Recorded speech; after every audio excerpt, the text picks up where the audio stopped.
all of us, money itself can actually have power over all of us because we all need it, we all want it, and no matter how much of it we get, we always want more. And so it can have power over us, but when we know who it all belongs to and we trust him, we can allow him to be in control and we live with our hands open.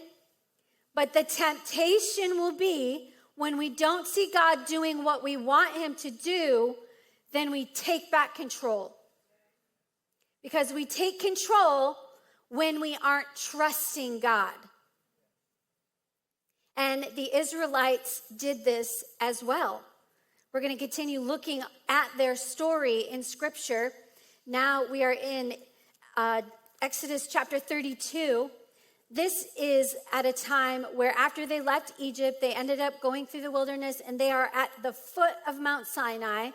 Moses has been up on Mount Sinai meeting with God, receiving the 10 Commandments, right? He's in God's presence. And so at this time, his brother Aaron is down with the Israelites at the foot of the mountain.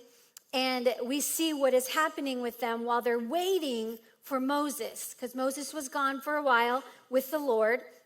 Exodus 32, starting in verse 1, says, when the people saw how long it was taking Moses to come back down the mountain, they gathered around Aaron. Come on, they said, make us some gods who can lead us. We don't know what happened to this fellow Moses who brought us here from the land of Egypt.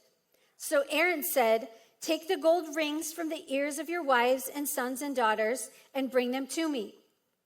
Where did they get those earrings from? The Egyptians that God allowed them to have. Bring that to me, he says. And all the people took the gold rings from their ears and brought them to Aaron. Then Aaron took the gold, melted it down, and molded it into the shape of a calf. When the people saw it, they exclaimed, "O Israel, these are the gods who brought you out of the land of Egypt." And so here they are. They lost sight of God, and they stopped trusting him. Moses was literally on the mountain meeting with God on their behalf, and they got tired of waiting. And so what happens when you get tired of waiting? We take things into our own hands. We decide that we can handle it ourselves. We say, I've got this. And this is what the Israelites did. And they end up creating their own God. And then they start giving this idol the credit for bringing them out of Egypt. I mean, can you imagine how God is feeling through this whole thing? And here they are, they're shifting their focus from God, who is their source, and from God, who has unlimited power, to an idol they created with no power. They shifted their focus, and they took their eyes off of the source. Where is he now? They said. We're tired of waiting. And that's when human control wants to take over. The waiting is where our trust and our faith grow. The waiting is where our reliance on God deepens. Have you ever experienced the tension of the waiting? I don't know if you've ever experienced that. I know for me, there was a time in our lives when we lived up in Jacksonville. We lived up there for 5.5 years. Pastor Aaron was an assistant pastor at a church there.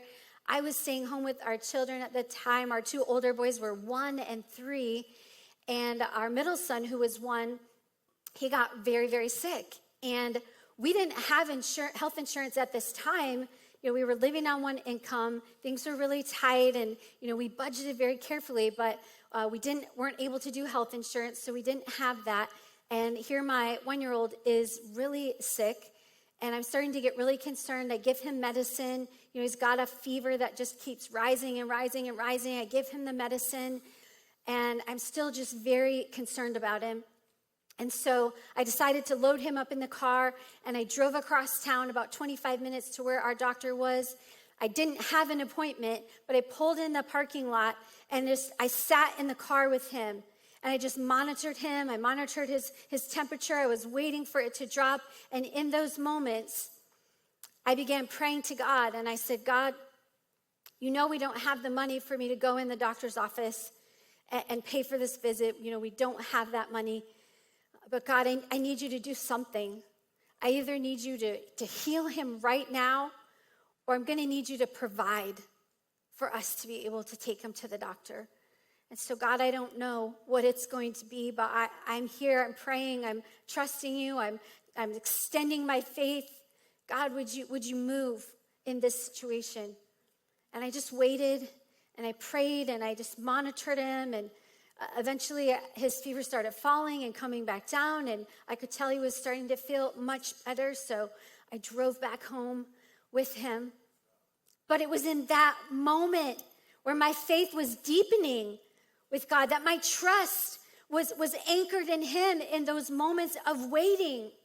And so, but it's in those moments of waiting that the Israelites, where they did this, right? They made this golden calf, this idol, in those moments of waiting, because it gave them the illusion of direction, protection, and control.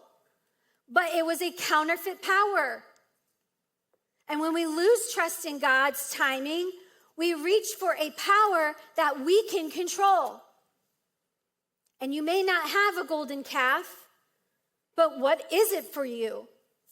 When it comes to your money, do you have to be in control? Are you trusting in your bank account instead of God? We may not stop believing in God, but we can replace him for something we can control.